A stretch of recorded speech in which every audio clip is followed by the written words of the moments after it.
নমস্কার, বংদি চ্যানেলে সবাইকে আমি আমন্ত্রণ জানাই। আজকে আলোচনা করব যে ক্রুয়েলটি অর্থাৎ নিষ্ঠুরতা বা অত্যাচার প্রমাণ করবেন কীভাবে ডাইভোর্স কেসে। আজকে যেই দুটো আইন নিয়ে আলোচনা করব সেটা হলো section 27 subsection 1 sub clause D অর্থাৎ small D the Special Marriage Act 1954 আর section 13 subsection 1 sub clause 1A Hindu Marriage Act 1955। এই দুই আইনে ক্রুয়েলটির উপর বেস করে কীভাবে ডাইভোর্স পাওয়া যেতে পারে, কন্টেস্টেড ডাইভোর্স ফাইল করা যেতে পারে, সেই নিয়ে আজকে আলোচনা করব। কারণ এই যে ক্রুয়েলটি, এটা কিন্তু একটা জটিল বিষয়। কারণ ক্রুয়েলটিকে তিন ভাগে ভাগ করা হচ্ছে। একটা হলো ফিজিক্যাল ক্রুয়েলটি, একটা হলো মেন্টাল ক্রুয়েলটি, একটা ইমোশনাল ক্রুয়েলটি। আর ফিজিক্যাল ক্রুয়েলটিটা অনেকটাই সহজ বোঝা, কারণ কি শারীরিক নির্যাতন সেটা বোঝাটা অনেক সময় অনেক সহজ হয়ে যায়। কারণ আমাদের কাছে যে কনসেপ্টটা আছে সেটা হলো মারধর করলো, কিন্তু এছাড়াও কিন্তু আরও কিছু আছে যেটা এই ভিডিওতে আলোচনা করবো। আর সঙ্গে সঙ্গে মেন্টাল আর ইমোশনাল ক্রুয়েলটি, এই বিষয়টা একটু জটিল, কারণ এই বিষয়টা কিন্তু অনেকেরই আমাদের জানা নেই। আর আমরা অনেক সময় সঠিক নলেজের অভাবে সঠিক সময়ে এটাকে হাতছাড়া করে ফেলি। অনেক সময় হয় যে এভিডেন্সেসগুলো আমাদের সামনে হাতছাড়া হয়ে যায়, পরে যখন সেই এভিডেন্সেসগুলোকে জোগাড় করার চেষ্টা করি সেগুলো কিন্তু খুব কঠিন হয়ে যায়, অনেক সময় অসম্ভব হয়ে যায়। তাই সঠিক সময়ে সঠিক নলেজ না থাকলে যেটা হয় সেটাই অনেক সময় অনেক কন্টেস্টেড ডাইভোর্সে অনেক সময় মানুষের আশা পূর্ণ রেজাল্ট তারা পায় না। অনেক সময় হয় যে কোর্টে গেলাম, আমাদের প্রেয়ারটা রিজেক্ট হয়ে গেল। আর অনেক সময় যখন আমরা উকিলবাবুর কাছে যাই, উকিলবাবু যখন এই এভিডেন্সেসগুলো আমাদের চেয়ে পাঠায়, তখন কিন্তু আমরা দিতে পারি না, কারণ সেগুলো সময়ের সঙ্গে সঙ্গে আস্তে আস্তে হারিয়ে গেছে। তাই সঠিক যদি ইনফরমেশান এখন থেকেই আপনার কাছে থেকে থাকে, তাহলে আর এটা হবে না। আপনাদের কাছে থাকবে যে কোন এভিডেন্সেসগুলো আগে থেকেই জোগাড় করে রাখবো আর কোন এভিডেন্সেসগুলোকে যত্ন করে গুছিয়ে রেখে দেবো ভবিষ্যতের জন্য। তাই চলুন জেনে নিই যে ফিজিক্যাল ক্রুয়েলটি বিষয়টা কী। ফিজিক্যাল ক্রুয়েলটি হলো, ধরুন আপনার উপর আপনার স্বামী মারধর করলো, মাথা ফেটে গেল, ছড়ে গেল, লাল হয়ে গেল, নীল হয়ে গেল, বা কিছুই হলো না, ইন্টারনালি আপনি খুব হার্ট হলেন, আপনার ব্যথা করছে বুকটা, হাতটা ব্যথা করছে, এরকম একটা হলো, বা চুল ধরে টেনেছিল, পুরো চুলের কিছু চুল ছিঁড়ে গেছে আর মাথার পিছনটা পুরো ব্যথা করছে। এইগুলো হলে কি করবেন সেটাও তো অবশ্যই বলবো, কিন্তু এইগুলো হলো ফিজিক্যাল ক্রুয়েলটির মধ্যে আসছে। ঘুষি মারলো, থাপ্পড় মারলো, লাথি মারলো, এগুলো সব ফিজিক্যাল ক্রুয়েলটি। এছাড়াও ফিজিক্যাল ক্রুয়েলটির যে ব্যাপ্তিটা আরও বিশাল। ধরুন আপনাকে শাড়িটা ধরে টানলো, টেনে বললো এই যে মুখের কাছে না এক ঘুষি মারবো না, মুখটা ফাটিয়ে দেবো। বা ধরুন চুলের মুঠিটা ধরলো, ধরুন টেনে ছিঁড়ে দেবো। বা ধরুন বললো যে এই হাতটাকে নিয়ে বললো হাতটাকে না ভেঙে দেবো, মুচকে দেবো। পাটাকে নিয়ে বললো টেনে হিঁচড়ে তোমার পাটাকে না শরীর থেকে আলাদা করবো।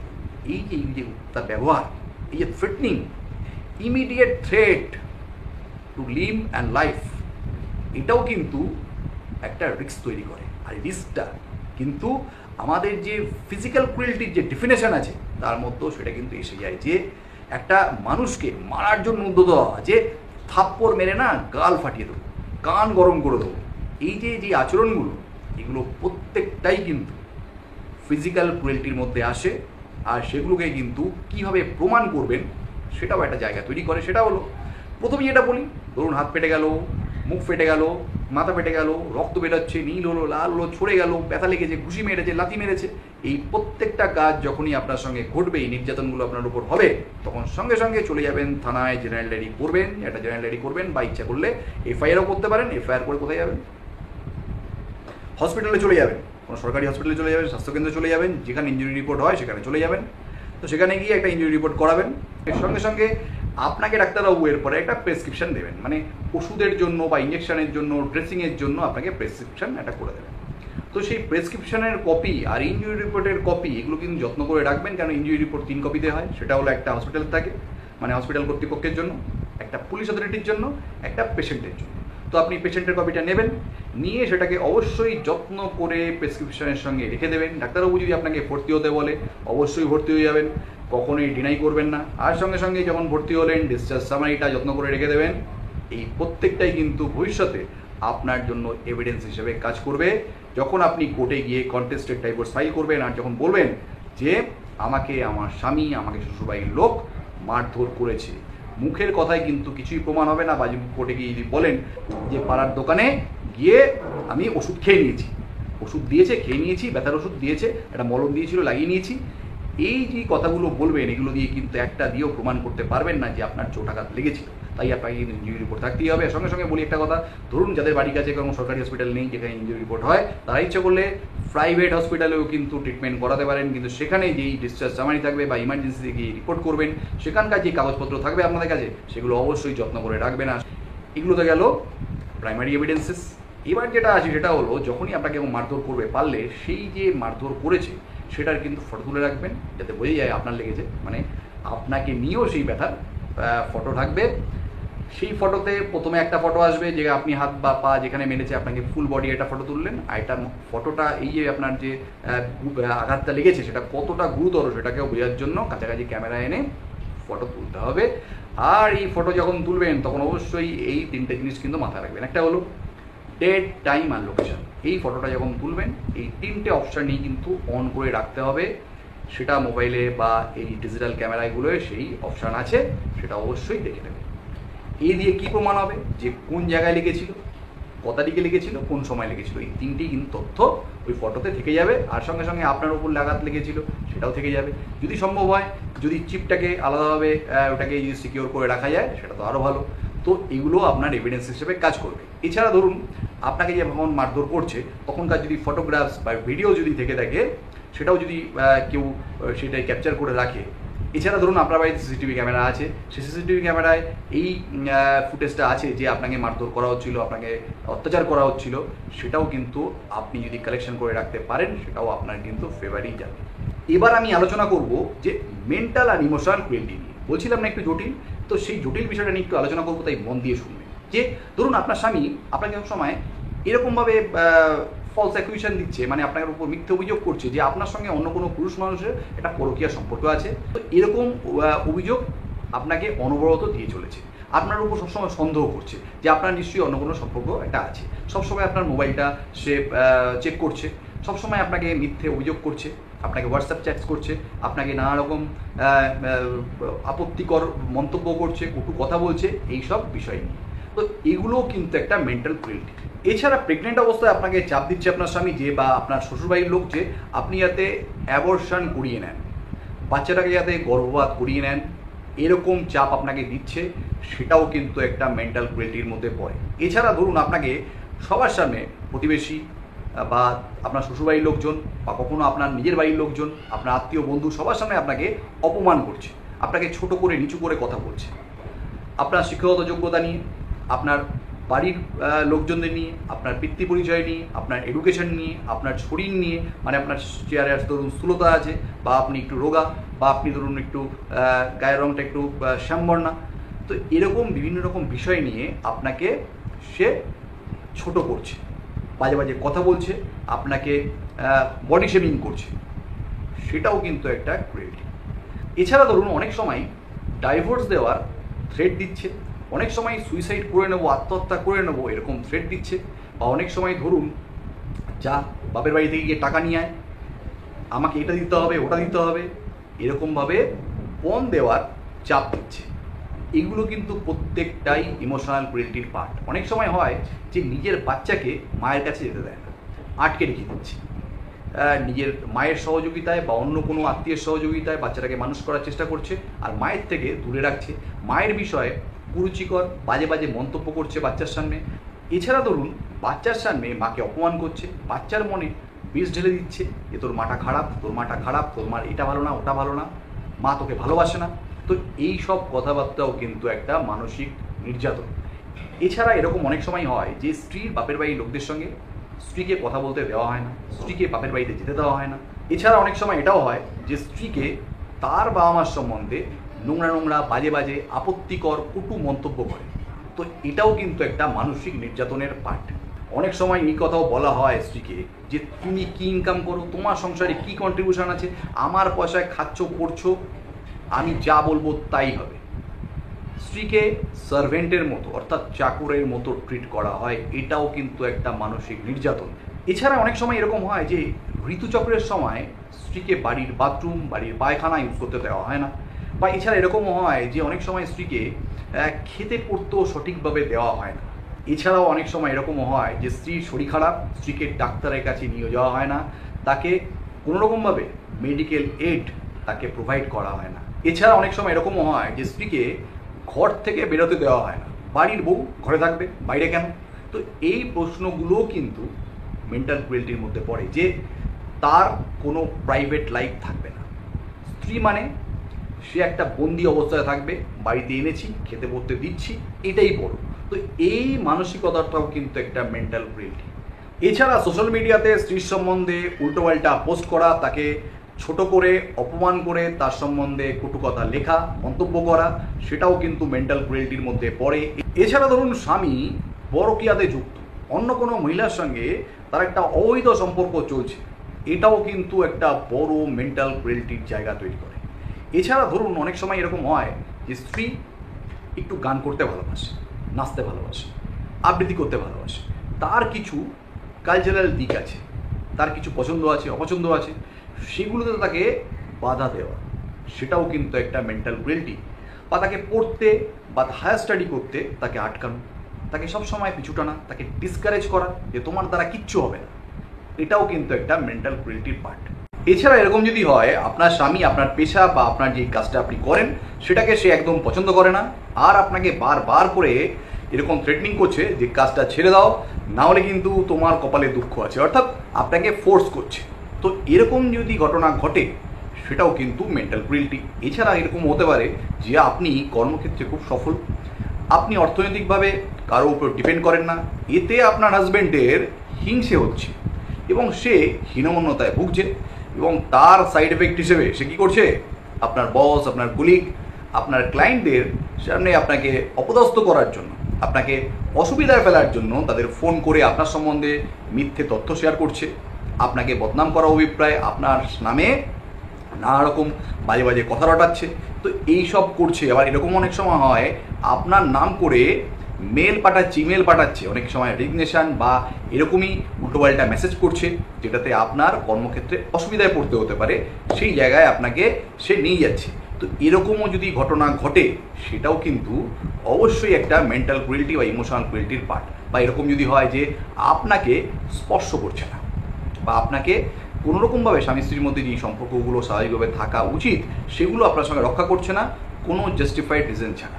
এছাড়া এরকমও হয় যে স্ত্রী একজন গৃহবধূ, স্ত্রীর কোনো সে অর্থে আর্থিক উপার্জন নেই, তার জন্য তাকে সবসময় খোটা দেওয়া হয় এবং এটাও বলা হয় যে খাওয়া পড়া এছাড়া আর কোনো খরচা তুমি পাবে না, তোমার ইচ্ছা অনিচ্ছার দাম আমার কাছে কিচ্ছু নেই, এখানে তোমাকে যেটা খাওয়াচ্ছি সেটাই অনেক বেশি, পড়তে দিচ্ছি এটাই বেশি, থাকতে দিচ্ছি এটাই বেশি, এর থেকে বেশি কিছু আশা করবে না। তাকে কোনোভাবেই হাত খরচ দেওয়া হয় না, তারও তো নিজস্ব কিছু জিনিসপত্র বা নিজের চাহিদা পূরণের জন্য যেই মিনিমাম যেই খরচগুলো দরকার হয় সেটাও তাকে দেওয়া হয় না। এরকম যদি ঘটনা ঘটে সেটাও কিন্তু একটা মানসিক নির্যাতন।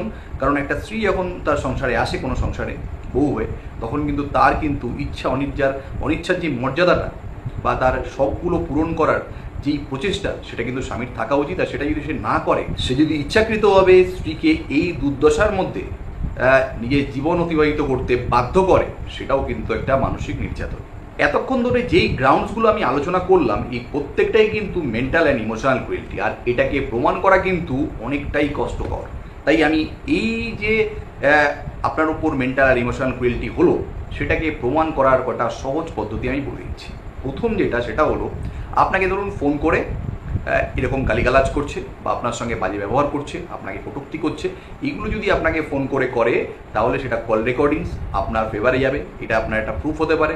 এছাড়া ধরুন আপনাকে কোনো হোয়াটসঅ্যাপের মাধ্যমে, ইমেলের মাধ্যমে, এসএমএসের মাধ্যমে আপনাকে ধরুন বাজে বাজে কথা বলছে, বা আপনাকে যেই আমি গ্রাউন্ডসগুলো বললাম, যে অ্যাবর্শন করার জন্য চাপ দেওয়া, আপনার কাজ যাতে আপনি ছেড়ে দেন সেগুলোর জন্য আপনাকে প্রেশারাইজ করা, আপনার উপর সন্দেহ প্রকাশ করা যে আপনি একজন অন্য পুরুষের সঙ্গে সম্পর্ক রাখছেন, বা আপনার উপর নানা রকম মিথ্যে অভিযোগ করা, এগুলো যদি আপনার স্বামী আপনাকে হোয়াটসঅ্যাপের মাধ্যমে, এসএমএসের মাধ্যমে যদি করে থাকে, তো সেগুলো কিন্তু এই যে চ্যাট হিস্ট্রি আপনাকে যত্ন করে রাখতে হবে। আর যেখানে চ্যাটগুলো করছে, মানে এই যে এসএমএস পাঠাচ্ছে বা হোয়াটসঅ্যাপে যেই মেসেজগুলো করছে, এই যেই গেজেটটা আছে, অর্থাৎ যে মোবাইলটা, সেটাকে কিন্তু যত্ন করে রাখতে হবে। সেটা কিন্তু ফেলে দিলে হবে না, যা স্ক্রিনশট বের করলাম, কাজ হয়ে গেল, মোবাইলটা ফেলে দিলাম। মোবাইলগুলোকে কিন্তু যত্ন করে রাখতে হবে, বা যেখানে করছে, সে আপনার ল্যাপটপ হোক, যেখানেই হোক, সেই ডিজিটাল এভিডেন্সগুলোকে কিন্তু আপনাকে যত্ন করে রাখতে হবে। পরবর্তীকালে যখন কোর্টে আপনি ডাইভোর্স কেস করবেন, তখন কিন্তু সেটা কিন্তু আপনার প্রমাণ হিসেবে আপনার সপক্ষে যাবে। এরপর যেটা বলবো সেটা হলো, আপনি মানসিকভাবে অবসাদগ্রস্ত হয়ে পড়েছেন, স্বামীর মানসিক অত্যাচারে আপনি কিছুটা হলেও মানসিকভাবে ডিপ্রেশনের শিকার হয়েছেন। তো এরকম যদি কন্ডিশন হয় সেক্ষেত্রে একজন ডাক্তারের শরণাপন্ন অবশ্যই হবেন। সেই মনোবিদ বা যার কাছে আপনি যাচ্ছেন, যে কাউন্সিলরের কাছে আপনি যাচ্ছেন, সে যদি আপনাকে যে প্রেসক্রিপশান করবে বা প্রেসক্রাইব করবে বা আপনার যে কেস হিস্ট্রি সেটা পুরোটা খুলে বলবেন, সেটা সে লিখবে। তো তার মধ্যেও যদি এরকম কিছু থেকে থাকে যে আপনি মানসিক নির্যাতনের শিকার হয়েছেন, এই যে মেডিকেল ডকুমেন্টস, এই যে প্রেসক্রিপশান বা এই যে ইনভেস্টিগেশন রিপোর্টস, এই প্রত্যেকটাই কিন্তু আপনার সপক্ষে যাবে।